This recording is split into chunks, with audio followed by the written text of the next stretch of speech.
يا فهد مبروك انا اقولها بصوت صهيل، الله يوفقك يا من على الجزر شهر. اشهد انك راعي المجد والبيت الظليل، واشهد انك للخوي درع وحزام الظهر.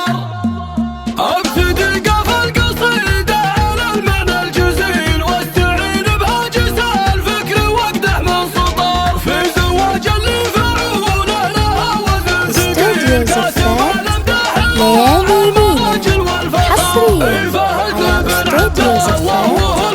ليالي مينا الاسم الأول في عالم الزفات والشيلات. للطلب 055 988 173 أو من خارج المملكة 009 665 598